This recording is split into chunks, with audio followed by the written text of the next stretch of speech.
자, 발표 불안이나 뭐 말더듬이나 두려움이나 뭐 긴장 떨림 이런 거는 거의 같은 맥락입니다. 결국은 이제 이게 두려움이죠. fear. 이 두려움에서 나오는 건데 이 fear를 풀이해 보면 F는 false라는 뜻이 false. 거짓된 E는 evidence. 증거물이라는 뜻이죠. 거짓된 증거물. A는 appearing. 뭐뭐인 것처럼 보이는. 그다음 R은 reality. 그러니까 사실인 것처럼 보이는 거짓된 증거물이다 이런 뜻입니다. 사실인 것처럼 보이는 거짓된 증거물인데 사실은 아니라는 거죠. 그러니까 사람들 앞에 이렇게 말을 하는 것이 정말 두려운 것처럼 느껴지는데 사실 두려운 일은 아니라는 뜻입니다. 이걸 어떻게 이해를 할 수 있냐면 우리 어릴 때 귀신의 동굴에 들어가면은 귀신이 있는 것처럼 착각이 되잖아요. 그렇죠? 귀신의 뭐 이미지, 소리 뭐 이런 게 연상이 되면서 막 가슴도 떨리고 뭐 빨리 나갔으면 좋겠고 소름이 끼치잖아요. 그죠? 근데 실제 그 귀신의 동굴에는 귀신이 없지 않습니까? 우리한테 두려움을 만든 것은 실제 귀신이 아니라 귀신이 있을 것이라고 생각하는 마음의 내부 표현, 마음의 착각이죠. 이렇게 이제 두뇌는 착각을 잘한다는 뜻입니다. 두뇌는 착각을 잘하기 때문에 두뇌가 잘못된 쪽으로 착각을 해버림으로써 두려움도 느껴지고 긴장 떨림이나 부담이나 또는 말더듬이나 이런 부정적인 패턴들이 나도 모르게 반복되는 거예요. 여기 이제 어릴 때 충격을 받으면 특히나 이런 것들은 3살 버릇이 8살까지 가는 것처럼 바뀌지 않고 계속 자동화된 반응을 합니다. 마치 파블로프의 개가 종소리에 침을 흘리는 것처럼 나도 모르게 떨리고 긴장되는 패턴들이 반복이 된다는 거죠.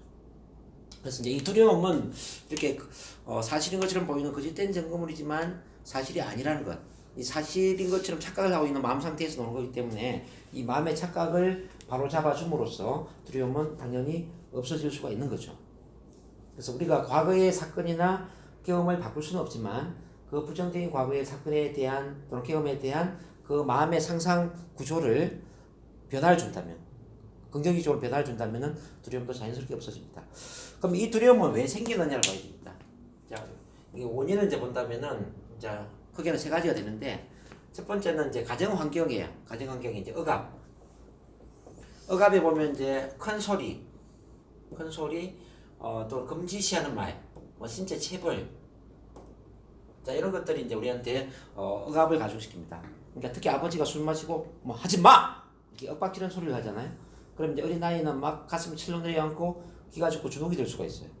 또는 엄마 아버지가 이제 부부싸움을 한다든지, 뭐 엄마가 집을 나가버린다든지, 뭐 또는 이혼을 한다든지 이런 것들은 이제 그 아기한테 굉장히 큰 억압을 주는 거거든요. 기죽게 만들고 주눅들게 만들고 나한테 의지할 수 있는 대상을 얻게 만들어버리기 때문에 어릴 때 이런 충격적인 기억들이 한두 번만 있어도 아기는 평생 동안 그 기억을 가지고 갑니다. 네. 그래서 이제 큰 소리로 뭐뭐 하지 마 또는 신체 체벌 이런 금지시하는 말을 들으면서 자랐다. 권위적인 뭐 가부장적인 문화에 자랐다면은 지금 여러분들 마음에 아마 그런 두려움이나 뭐 잘해야 된다라는 강박관념이나 이런 게 있을 수가 있을 겁니다. 자, 그다음에 이제 두 번째가 뭐냐면은 이제 두 번째는 충격적인 경험이에요. 경험. 충격 경험이라는 거는 뭐냐면은 이제 쉽게 말하면은 많은 사람들 앞에서 창피를 당했거나 또는 두려움을 느꼈거나 수치심을 느꼈거나 그런 경험을 할 수 있잖아요. 뭐 국어 시간에 낭독을 시켰는데 낭독을 못해서 떨어버릴 수도 있잖아요. 그렇지 않습니까? 뭐 또는 음악 시간에 연주를 하는데 악기로 연주를 하다가 연주를 잘 못할 수도 있고, 그죠? 소풍 가서 돌아가면서 우리 노래 부르잖아요. 그 예전에 이제 저희 인천에 올라오신 분 중에 이런 분이 계셨어요. 그 충남 천안에서 매주 올라와서 보셨어. 이분은 60대 중반의 할아버지였어요. 공기업을 퇴직을 하고 이제 퇴직한 이후에 이제 나름대로 자기 명상센터나 이렇게 뭔가 좀 센터를 운영하고 싶은데 이 발표 불안 때문에 센터 운영이 힘든 거죠. 그래서 이제 매주 천안에서 인천까지 올라오셨는데 이분이 왜 불안이 생겼냐면은 초등학교 2학년 시절에 소풍을 갔어. 소풍을 가다 보면 쭉 돌아가면 노래를 시키잖아요. 노래를 시키는데 노래를 잘못 불렀다는 겁니다. 그러니까 이제 같이 있는 애들이 막 웃었어요. 같이. 근데 그때 한 번의 기억으로 인해서 노래 부르는 게 두렵고 사람들 앞에 말하는 게 두렵고 뭐 어른이 되어서 술 마시고 노래방에 가서 노래 한 곡 부르려면 나는 도망을 가야 되고 뭐 이렇게 되죠. 그런 이제 충격 경험들이 있다는 거예요, 여러분들. 이제 이 경험에 대한 치유가 필요하고요. 세 번째는 뭐냐면은 이제 강박이에요, 강박. 강박은 어디서 노냐면 이제 조건적인 사랑에서 노는 거죠. 부모가 너무 어릴 때부터 잔소리를 하거나 꾸지람을 하거나 너무 얌전한 아이로 키우거나 착한 아이로 키우거나 기본적으로 키우거나 그러면 이제 그 강박이 생기는 겁니다. 그 의외로 이제 저한테 오는 분 중에 목사님의 아들, 교사의 아들이 오는 경우가 많아요. 목사님, 교사하면 어떻습니까? 굉장히 올바른 그런 교육을 시키는 사람 아닙니까? 근데 그 자녀들에게도 이제 부모로서 이 보금자리처럼 이렇게 수용하고 존중하고 안아주는 역할이 아니라 자녀들은 막 너무 엄격하게 가르치는 거죠. 너는 착한 행동을 해야 되고, 너는 공부를 잘해야 되고, 너는 인사를 잘해야 되고, 예의가 발라야 되고, 뭐 이렇게. 거기서 조금이라도 뭔가 좀 어긋나지 않아요? 꾸지람하고 잔소리하는 거죠. 그래서 엄마 아빠가 편안한 보금자리처럼 느껴져야 되는데 항상 엄마 아빠가 그 기숙사의 사감 선생님처럼 혹시 내가 실수하면 또 꾸지람 들어가고 혹시 내가 사랑받지 못하고 인정받지 못하고 또 버림받고 외면당하고 막 이런 불안감을 가지고 이제 부모를 보는 거죠. 근데 그 부모 대해서 끝나는 게 아니라 이제 어른이 되면은 다른 사람들 눈치를 보는 겁니다. 내가 실수를 했을 때 다른 사람들이 나를 어떻게 생각할까? 다른 사람들이 나를 이상하게 보면 어떡하지? 잘해야 되는데. 그래서 완벽주의 성향으로 가는 거죠. 완벽주의. 대부분의 이제 긴장 떨림의 문제나 뭐 말대도 말 막힘 같은 경우는 이제 이런 세 가지에서 주로 나오는 경우들이 많이 있습니다. 이 세 가지가 원인이 되어서 뭘 만들냐면 이제 교감신경의 과민 반응을 만듭니다. 과민 반응. 자, 우리에게는 이제 자율신경이 있는데 이제 교감신경과 부교감신경이 있어요. 교감신경은 어떨 때 일어나냐면은 좀 불편한 상황, 어색한 상황, 새로운 상황, 뭔가 도전을 해야 되고 뭔가 준비를 해야 되고 이럴 때 교감신경이 작동하는 겁니다. 그러면 이제 호흡이 좀 짧아지고 긴장되고 불안하고 뭔가 좀 불편하기도 하고 이건 이제 뭔가 준비를 하라는 겁니다. 준비를 해서 에너지를 방출시켜라 이런 뜻입니다. 그러다가 이제 좀 편안해지잖아요. 익숙해지거나 편안해지면은 자연스럽게 부교감신경이 작동을 하는 겁니다. 그러면 자연스럽게 호흡이 길어지면서 편안하고 여유롭고 말도 잘하고 차분하고 에너지를 이제 회복을 하는 거죠. 요게 이제 자동적으로 교감, 부교감 이게 왔다 갔다 하는 거예요. 마치 이제 온 오프처럼 우리 이제 그 실내에 보면 자동 온도 조절 장치가 있지 않습니까? 28도를 맞춰 놓으면은 28도 아래 이제 온도가 내려가면 불이 켜지고 위에는 또 불이 꺼지고 온 오프 이게 이렇게 자동적으로 되면서 우리 보일러 장치가 이제 반복된다면 우리 자율신경도 마찬가지예요.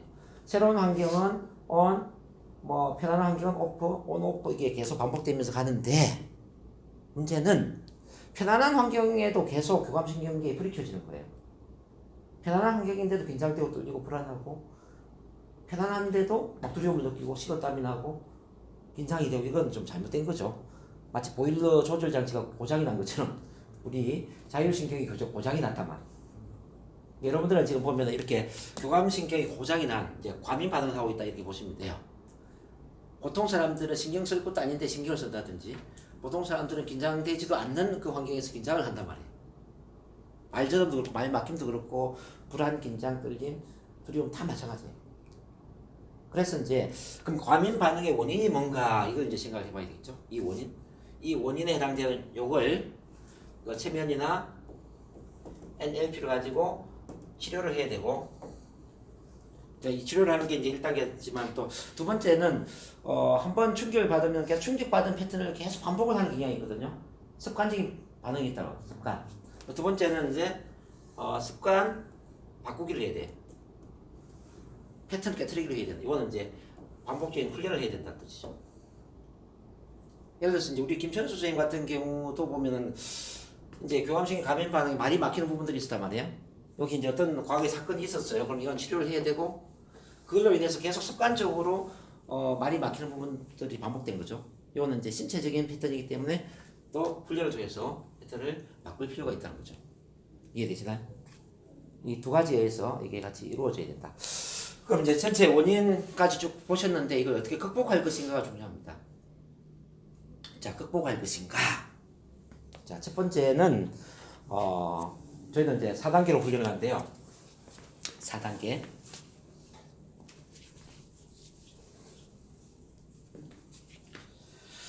자, 첫 번째는 이제 첫 만남 훈련을 해야 돼요. 첫 만남 훈련.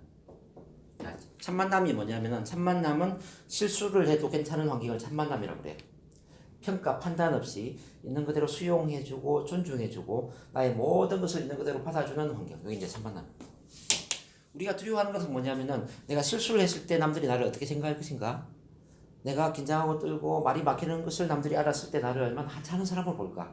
그런 평가 판단에 대한 두려움이 있죠. 그죠? 근데 우리가 3만남 훈련을 해야 되는 이유는 뭐냐면 모든 변화와 학습은 편안한 분위기에서 촉진이 되기 때문에 그래요. 아기가 기저귀를 떼는 것도 기술이고 걸음마를 배우는 것도 기술이지 않습니까? 그럼 기저귀를 어떻게 떼는지 한번 볼게요. 기저귀에 충분히 똥을 싸고 오줌을 싸더라도 엄마가 기저귀를 다 갈아주고 엉덩이 씻어주고 안아주고 사랑을 표현해주는 거예요. 맞습니까? 그럼 아기는 마음속에 뭘 느끼죠? 안정감을 느끼죠. 야, 내가 기저귀에 똥을 싸도 사랑받는구나. 기저귀에 똥을 쌌는데도 우리 엄마는 나를 이쁘게 해주는구나. 이런 이제 안정감을 느끼고 사랑받는다는 느낌이 있잖아요. 이 사랑받는 느낌을 가졌을 때의 아기는 기저귀에 신경을 안 쓰잖아요. 신경을 안 쓰면 기저귀를 뗀단 말이에요. 우리 스피치도 같은 원리라는 겁니다.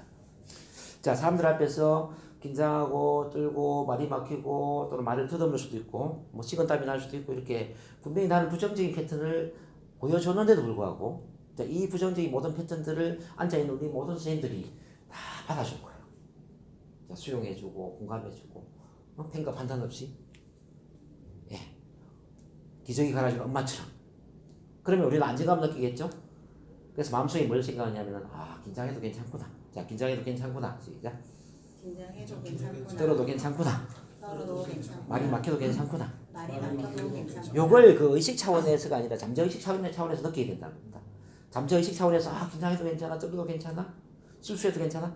이렇게 그 모든 부정적인 패턴들을 노출시켜도 문제가 안 된다라는 그런 새로운 믿음을 가질 때 우리는 신경을 안 쓰게 되는 거예요.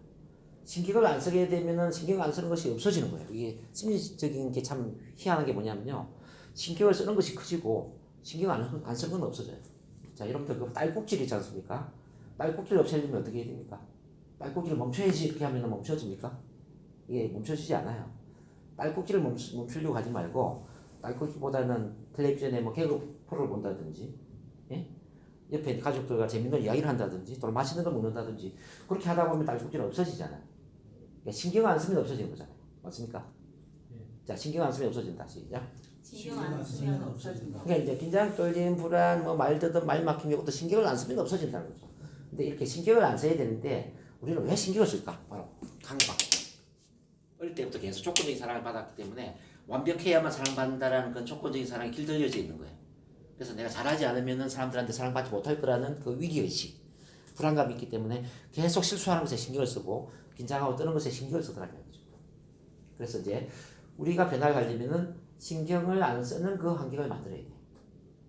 마치 물고기가 물을 만나서 헤엄칠 수 있는 환경을 만난 것처럼 우리 또한 신경을 안 써도 괜찮은 그 편안한 환경. 그게 뭐냐면요. 평가 판단 없는 무조건적인 수용과 존중의 환경이다. 그렇게 이해하시면 됩니다. 그게 1번이고요.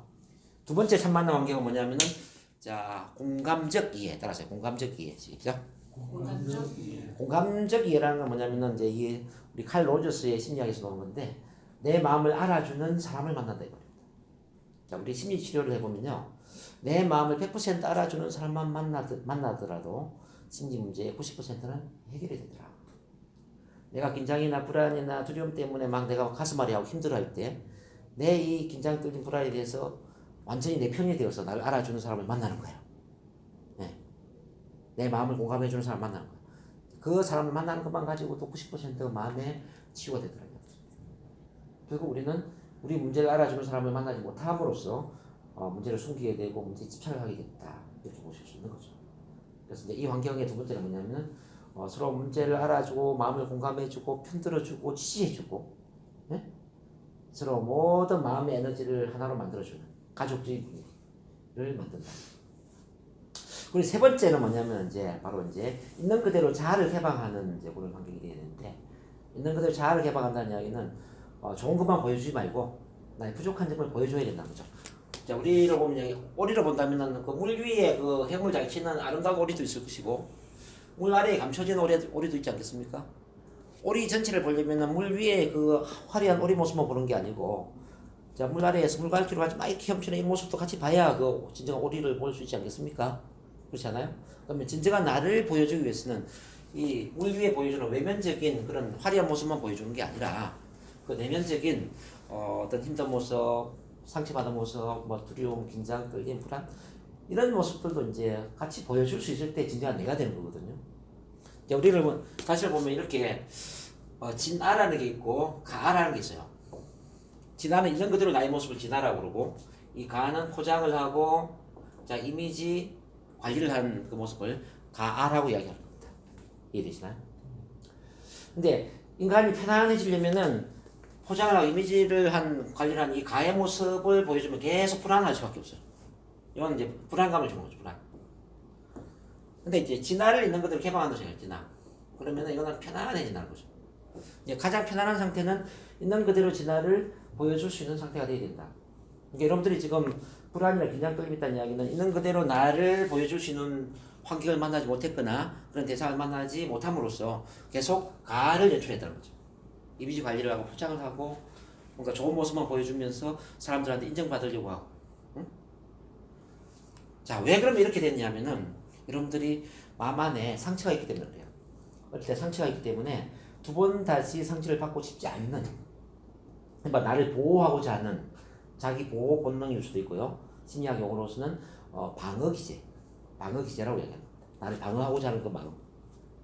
그 마음 때문에 있는 그대로 나를 노출을 안 시키는 거예요. 이 노출시킴으로써 외면당하고 버림받고 외롭고 비난당하고 이러면 내가 너무 힘드니까 그런 걸 미연에 방지하기 위해서 내가 회피를 하는 거죠. 그래서 사람들이 사랑받을 수 있는 가의 모습을 보이는 거죠. 그러니까 내면과 외면이 어긋나겠죠? 내면은 불안한데 외면은 불안하지 않은 척 해야 되고 이 내면은 긴장되고 떨리는 부분이 있는데 외면은 편안한 모습을 보여야 되고 이게 맞지 않잖아요. 그러니까 내면과 외면이 불일치되니까 우리는 불편한 거예요. 그 불편함, 긴장이나 떨림이나 불안으로 연결될 수 있다는 거죠. 이거 또 다른 말로 표현한다면은 마치 웅덩이에 고여있는 물이 오랫동안 이렇게 고여있으면 물이 어떻게 되죠? 물이 썩어버리겠죠? 그렇지 않습니까? 썩어버린 물을 우리가 깨끗하게 만들려면 어떻게 해야 돼요? 물을 흐르게 만들면 되죠? 자, 물을 흐르게 만들면은 웅덩이의 물은 깨끗해질 겁니다. 자, 모든 우주의 만물은 순환이 돼야 돼, 순환. 물은 흘러야 깨끗해지고 우리 몸에 피도 흘러야만 피가 깨끗해지는 거죠. 피가 흐르지 않으면 동맥경화가 되는 거죠. 마음도 맞죠, 마음. 마음이 흘러야 돼요. 마음을 감춘 상태에 있으면은 자, 동맥경화 되는 것처럼 심맥경화, 심맥경화 들어보셨나요? 제가 만든 용어예요. 자, 인간관계도 흘러야 돼. 인간관계 사람들과 계속 그 관계를 촉진시키면서 인간관계 흘러야 되는데 인간관계가 단절돼 버리잖아요. 혼자 외롭게 인맥경화가 되는 거예요. 인맥경화. 또 우리 이제 자본주의 사회에서 돈도 계속 흘러야 되잖아요. 돈이 흐르지 않아. 그럼 어떻게 되죠? 돈맥경화라고 해요.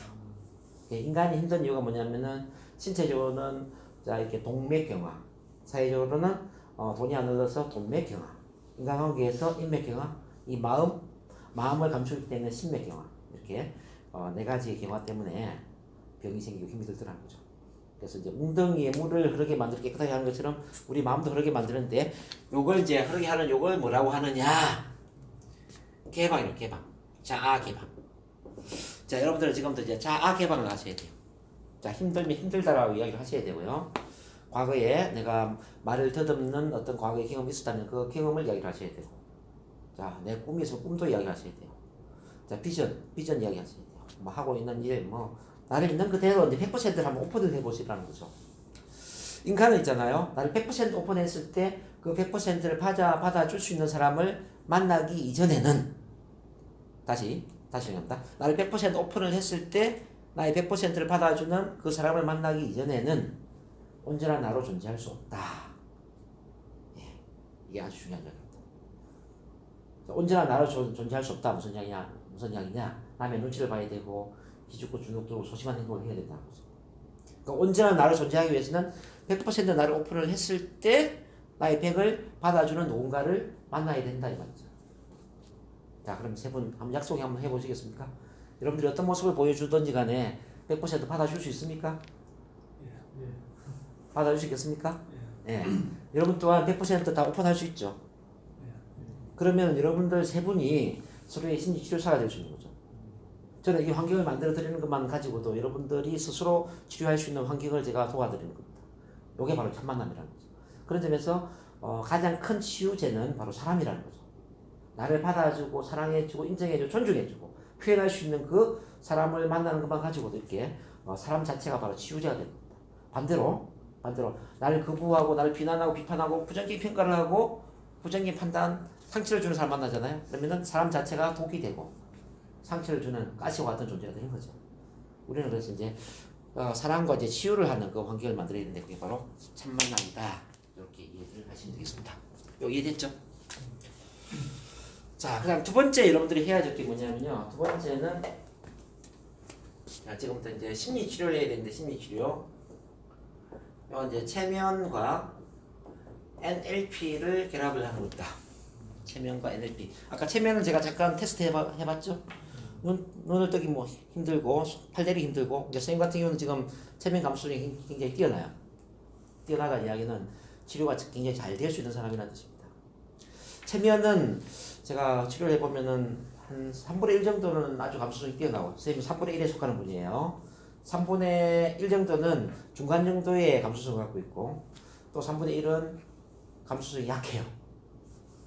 그래서 모든 사람이 감수성이 다 뛰어난 건 아니에요.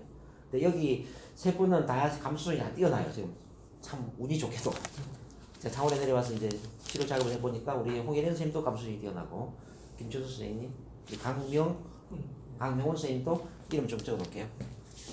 우리 강명훈 선생님도 감수성이 뛰어나요. 그래서 세 분은 체면이나 NLP를 통해서 혜택을 많이 받을 수 있는 분이다라는 생각이 듭니다.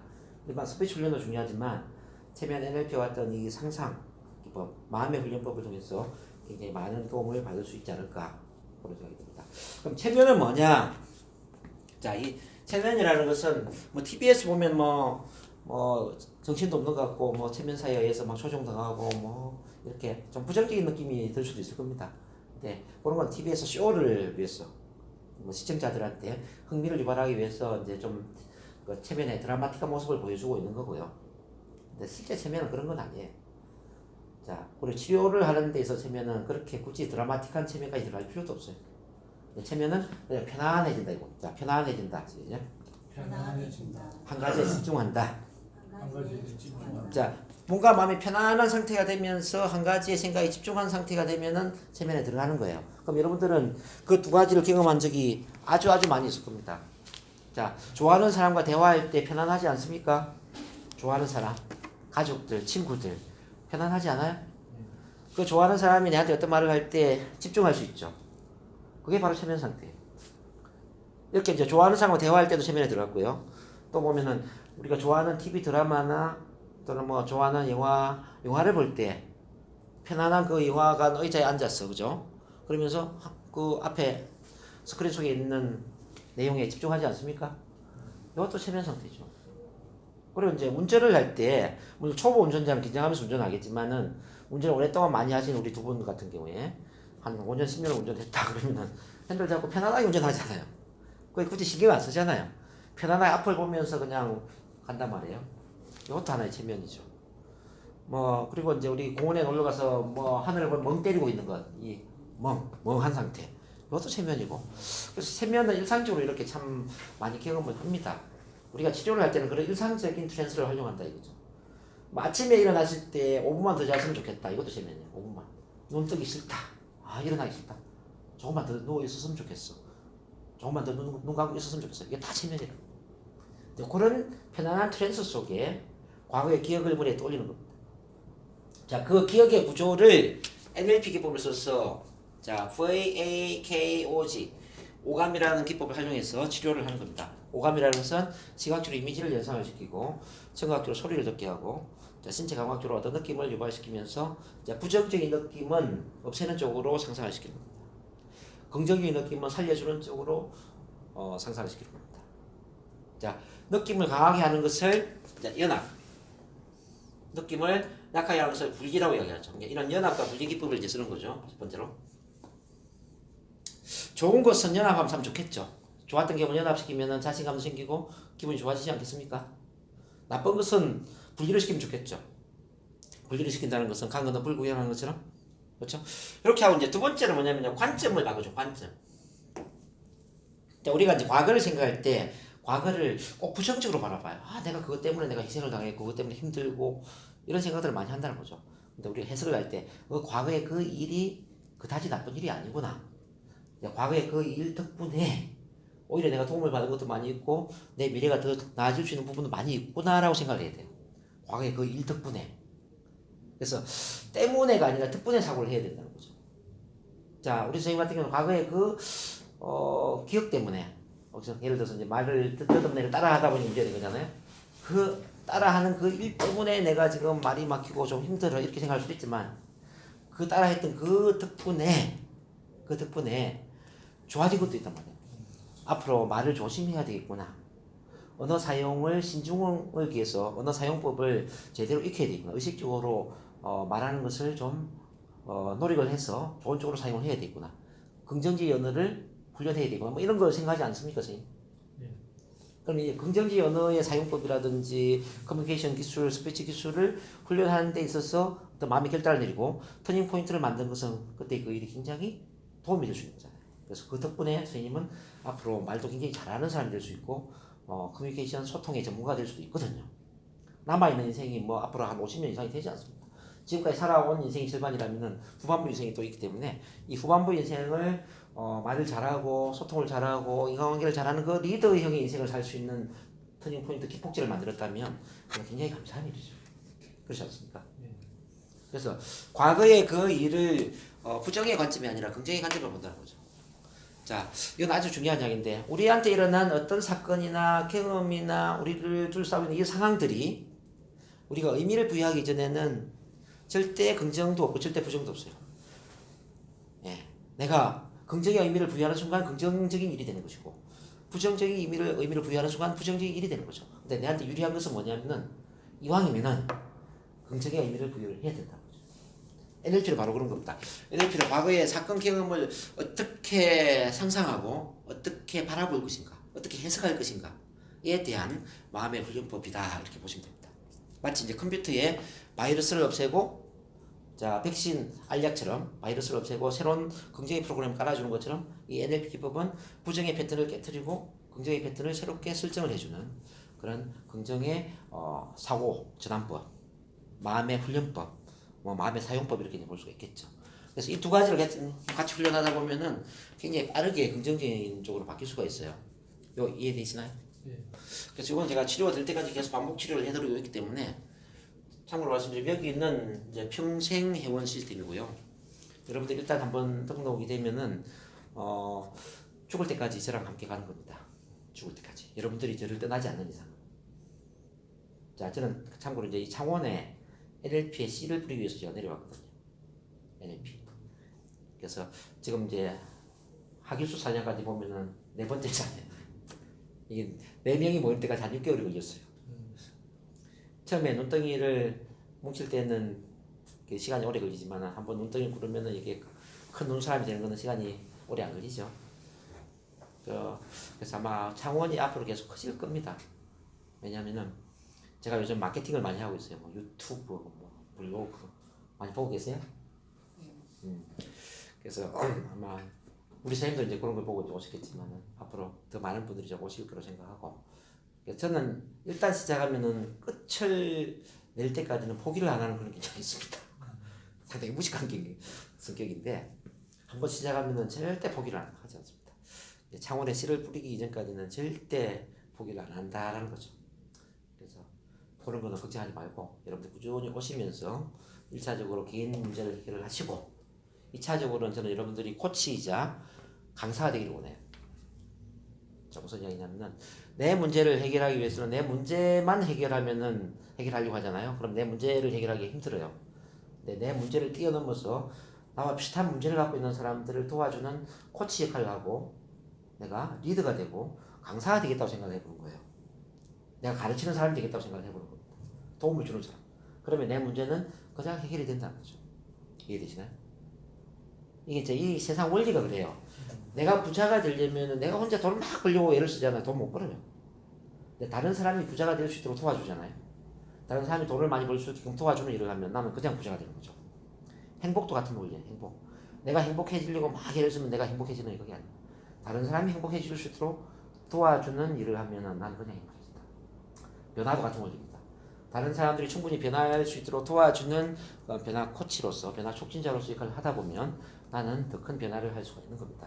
그래서 여러분들이 처음 오셨을 때는 내 문제를 해결하려고 물론 마음을 먹을 거야. 긴장 떨림도 없었으면 좋겠고 말 막힘이나 말 더듬도 없었으면 좋겠고 자신감도 키웠으면 좋겠고 뭐 이런 거 다 생각하죠. 그 당연한 일인데 근데 이걸 뛰어넘으라는 거죠. 뛰어넘어서 창원 경남 지역에도 나와 같은 비슷한 문제를 가진 사람들이 굉장히 많이 있을 텐데 자 어느 순간에 내가 그런 사람들을 위해서 나도 발표 불안 강의도 좀 해보고 발표 불안 치료도 해보고 자신감 코칭 강의도 좀 해보고 이렇게 내가 스피치 강사가 좀 돼봐야 되겠다 이런 목표를 갖는 거죠. 그럼 건설적인 긍정적 목표를 가지기 때문에 여러분들의 문제는 그냥 쉽게 해결이 될 수 있다는 거죠. 참고로 이제 저 같은 경우에도 고등학교 2학년 때까지 친구도 한 명도 없었고 앞에 나와서 말하는 게 너무나 힘들어서 발표 불안증, 대인 공포증 이런 것 때문에 사회생활을 도저히 할 수 없을 것 같은 부정적인 아주 소심한 애 있지 않습니까? 그런 애에 속했거든요. 근데 우리 고등학교 1학년 때 담임 선생님이 저희 그 소심한 성격을 보면서 야 정동문 너가 서울대 가는 것보다 더 중요한 것은 너가 성격 개조를 하는 것이다 그랬어요. 네. 그래서 고등학교 1학년 때 우리 담임 선생님이 김교탁 선생님인데 키도 이제 이 정도밖에 안 되지 교탁처럼. 근데 불어를 가르치는 선생님 불어 우리 대하고등학교에 진주 대하고등학교 아세요? 대하고등학교. 대하고등학교 1학년 때 이제 이분이 저희 담임이었어요. 그럼 1년 동안 지켜보다가 왜 저기 2월달쯤 되면은 이제 반편성을 하잖아요. 2학년 반편성. 그러면서 저를 이제 부르는 거죠. 너 나랑 술 한잔 할래? 고등학교 1학년 때 저는 술을 처음 마셨어요. 진주 그 진양호 밑에 가서 닭집, 통닭집 있고 거기 가지고 이제 선생님하고 둘이 막걸리를 마시면서 선생님 그런 이야기를 하는 거죠. 본인이 살아온 이야기를 쭉 하더라고. 자기 너무 소심하고 그리고 키도 작고 얼굴도 굉장히 못생겼어요. 어릴 때 왕따 당하고 외톨이에 그래서 자기가 너무 힘들었다는 거죠. 그래서 대학 다니면서 자기 성격 개조 훈련했다는 거죠. 그러면서 이제 대하고등학교에 이제 프로 교사가 됐습니다. 공부 때 자기는 그 아픔이 너무 크기 때문에 이제 저를 보면서 자기 어린 시절 보는 느낌이 든다는 거예요. 그래서 너가 서울대 가는 것보다 더 중요한 것은 너가 성격 개조를 해야 된다. 성격 개조하지 않으면 너 사회생활 하기 힘들다 이거. 그러면서 내가 고등학교 2학년 때 너 반 담임 한 번 더 갈 테니까 너 우리 반에 반장할래? 이렇게 된 거예요. 그래서 인문계 고등학교에서 그 누구도 안 하려고 하는 학급 반장을 고등학교 2학년 때 제가 태어나서 처음으로 반장을 맡아본 거죠. 그러면서 그 선생님 저를 강투 트레이닝을 시킨 거죠. 그래서 앞에서 말하게 만들고 수학 얘기할 때 사회 진행하게 만들고 그때는 또 불어 교생 실습 이런 게 있었어요. 경상대학교, 경남대학교 이런 데서 이제 불어 교육학과 불문학 이런 이제 선생님들이 이제 교생 실습 오면은 그 교생 선생님들하고 단합대 하게 만들고. 이게 저를 계속 트레이닝을 시킨 거예요. 그러다 보니 이제 고3 때 또 이제 고3 때 선생님이 야 고등학교 2학년 때 반장한 사람 손 들어봐. 그래서 손 드니까 그럼 너 반장해. 인문계 고등학교 때 누가 반장하려고 합니까? 대학 입시 공부하려고 그러죠. 그래서 저는 물론 이제 대학은 서울대를 못 들어가고 끼고 중간대학교, 중앙대학교를 들어갔지만 어쨌든 지금은 후회하지 않아요. 이제 그때 그 경험으로 인해서 저는 이제 발표 불안증이나 대인 공포증을 그 2년 반장을 하면서 제가 해결을 한 거죠. 어쨌든 이제 저도 그런 아픔이 있기 때문에 대학 다닌 이후에 계속 제가 제 성격을 개조시키는 쪽으로 노력을 했고 그래서 저는 대학 1학년 때 외판원도 있거든요. 외판.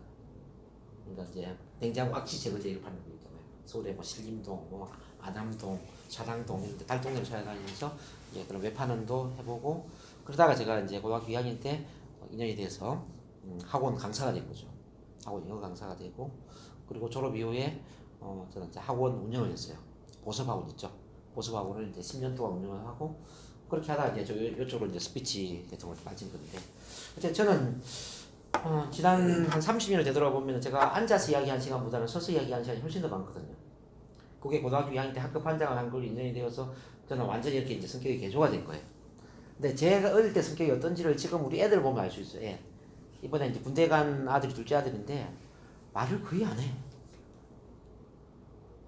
뭐라고 질문하면 예, 아니요, 예, 딱 단답해. 이 나이에 공대를 지금 1학년 다니는데 친구 한 명도 사귀지 못하고 혼자서만 왔다 갔다 했다는 거죠. 지금. 자기가 막 미치려고 그래. 성격 때문에. 누구를 잘 맞추는지 모르겠다고. 큰애도 그래. 큰애도 건국대 지금 이제 자율학과 4학년인데 애도 친구가 없어요. 어릴 때 저의 이제 모습이죠. 두 아들을 보면 아 내가 저런 성격이었구나. 이걸 이제 깨닫는데 근데 이제 애들은 저처럼 훈련을 한 게 아니잖아요. 아빠의 성격을 잘 맞지만 훈련을 안 하니까 그 내 성격의 성격으로 살아가는 거죠. 그래서 스피치 교육을 하는 사람이 아버지다라는 거 알면은 아마 이해가 안 될 거다 그죠. 두 아들 성격을 보면 어쨌든 그렇습니다. 그래서 심리치료 이렇게 중요하고요. 자, 세 번째로 이제 해야 될 게 뭐냐면은 자, 자존감. 이제 마음의 면역을 높여야 된다는 거죠. 마음 면역. 자, 이 자존감 면역은 마음 면역은 왜 중요하냐면 우리 이제 숲에 나무가 잘 자라려면 숲의 토양이 어떻게 돼야 될까요? 나무가 잘 자라려면 숲이 기름진 토양이 돼야 되겠죠? 그렇지 않습니까? 이 숲이 메말라 버리면 나무를 잘 자라기 힘들어요. 그런 것처럼 이제 우리 내면도 토양이라고 보시면 돼요. 자존감이 떨어져 있다라는 거. 자, 사랑이 부족하다는 이야기는 우리 내면이 메마른 땅처럼 메말라 있다는 거죠. 그래서 사랑을 주입을 시켜야 돼요. 자, 이 사랑은 돈과 같아요. 돈. 자, 돈이 없으면은 돈을 빌려주고 빌리는데 신경을 써요. 자, 그러면 많이 났으면은 영향을 받는 거죠. 영향, 의존성. 자, 위온 오리 새끼가 되고 위온 오리 새끼. 위온 오리 새끼 오리도 눈치를 보는 것처럼 사랑이 부족하면 돈이 부족한 것처럼 계속 남들한테 비난받고 부정적인 평가를 받는 것에 마음의 상처를 받는 거예요. 근데 사랑이 플러스가 되잖아요. 그럼 우리는 자, 독립적인 성격, 독립적. 독립성이라는 것은 이제 백조의 성격이 된 거죠. 백조 오리도 눈치 안 보잖아요. 그렇지 않습니까? 우리가 남의 눈치를 보고 남들이 나를 어떻게 생각할까 예민한 반응을 하는 이유는 바로 이제 사랑이 부족하기 때문입니다. 어릴 때부터 충분한 자존감을 키우지 못하는 그런 부정적인 환경에 자랐기 때문에 이런 문제가 생기는 겁니다. 그래서 지금부터 이제 여러분들이 뭘 해야 되냐면은 자존감을 키우는 그런 훈련을 해야 돼요. 그러니까 자존감이라는 것은 바로 이제 나를 사랑하는 마음에서 시작되는 거기 때문에 사랑은 움직이는 동사잖아요. 그렇죠? 사랑한다. 동사에 시작되는 동사 이모션. 감정이란 말이에요. 감정. 감정이라는 것은 모션, 동작에서 시작된 거잖아요. 이모션은 모션이라는 단어에서 시작이 되는 거예요. 그러니까 사랑이라는 이 감정도 사랑을 유발시키는 그 행동을 통해서 우리는 사랑을 키울 수 있다는 거죠. 그래서 여러분들이 해야 될 게 이런 첫 만남 환경에 들어와서 계속 나를 있는 그대로 이야기를 해보는 훈련, 있는 그대로 이야기를 해보는, 즉 자아개발을 해보는 훈련 이게 필요하고 발성법 웃음 훈련. 자, 보이스 트레이닝 이건 스피치 차원에서 한번 해보셨죠? 자, 긍정문을 낭독하는 것, 자기 암시를 하는 것 이런 것도 중요하고요. 그다음 셀프 토크. 셀프 토크라는 것은 나 자신에게 이야기하는 거죠. 자기 긍정 대화. 자, 사랑하는 동문아, 오늘도 참 힘들었구나. 그렇지만 잘 해냈어. 자기를 위로하고 칭찬하는 거죠. 자, 오늘 시간이 없었지만 소중한 시간을 내어서 창원의 스피치 교육에 참가한 것 참 잘했어. 너는 한번 한다면은 반드시 해내겠다라는 강한 결단을 가지고 있는 사람이니까 앞으로 반드시 이루어낼 거라고 나는 너를 믿는다. 그리고 나는 너를 항상 응원한다. 이렇게 자기를 이제 긍정적으로 이야기를 하는 거죠. 이것도 좀 이따 다시 한번 해볼게요. 이제 자기 긍정 대화. 그 다음에 이제 나의 삶 속에서 항상 감사의 마음을 만들어 감사 일기를 쓰는 것.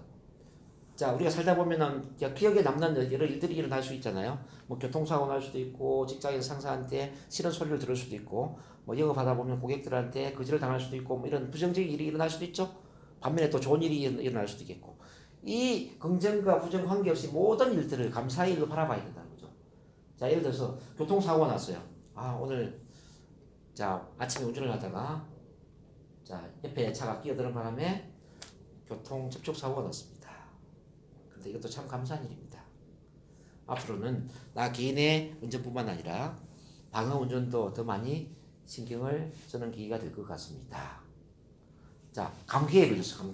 감기에 걸려서 계속 기침을 하는 거죠. 자, 감기에 걸렸습니다. 그래서 몸이 오늘 많이 힘들었습니다. 근데 이것도 참 감사한 일입니다. 왜냐하면 오늘 이 감기에 걸린 것을 시작으로 자, 건강에 대해서 더 많은 신경을 쓰게 될 것이기 때문입니다. 뭐 이런 거죠. 자, 오늘 없는 시간을 내어서 창원에서 진행하는 스피치, NLP, 심리 스피치 코칭을 참가를 했습니다. 참 감사한 일입니다. 대한민국에 스피치 교육하는 데는 많이 있지만 스피치 교육과 심리 치료를 같이 하는 데는 유일하게 정동 코치가 유일한데 창원에 가까운 창원에 이 프로그램이 진행이 된다는 것은 정말 감사한 일입니다. 이번 기회에 제대로 훈련을 해서 고질적인 발표 불안정, 긴장 떨림의 문제를 해결을 해야 될 것 같습니다. 뭐 이렇게 쓰는 거죠. 자, 모든 걸 이렇게 긍정으로 이제 쓰다 보면은 내 마음이 긍정의 마음이 될 뿐만 아니라 풍요로운 마음이 되고요. 풍요로운 마음이 된다는 이야기는 이 사랑이 커진다는 이야기죠.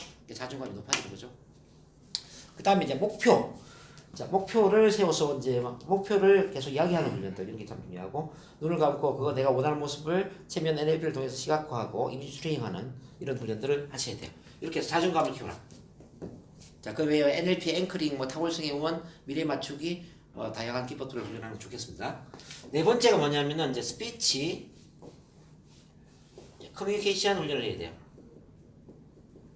왜 스피치 커뮤니케이션 훈련이 중요하냐면은 자, 지금은 커뮤니케이션의 시대죠. 4차 산업혁명으로 해서 인간의 일자리를 기기가 다 빼앗아가 버립니다. 뭐 3D 프린터, 뭐 인공지능 이런 게 다 빼앗아가 버립니다. 남아있는 일은 뭐냐면은 인간이 관계 속에서 할 수 있는 일만 거의 남아있죠.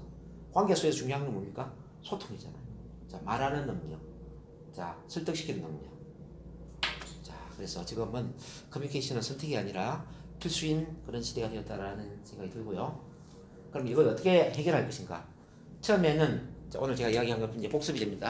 처음에는 있는 그대로 나를 표현하는 그런 환경을 만나야 됩니다. 물고기가 헤엄칠 수 있는 환경을 만나는 것처럼 내가 실수해도 괜찮고 긴장해도 말을 막혀도 말을 더듬어도 전혀 문제가 안 되는 그런 편안한 환경을 일단 만나는 게 중요하고요. 그다음 두 번째는 말을 잘할 수 있는 내면의 힘을 키워야 됩니다. 내면의 힘이라는 것은 긴장, 떨림이나 불안이나 어색함이나 두려움 이런 것들을 없앨 수 있어야 되고 그리고 반대로 이제 말을 잘할 수 있는 자신감, 열정, 자존감, 사명감 뭐 믿음 이런 것들 이제 키워주는 게 중요하겠고요.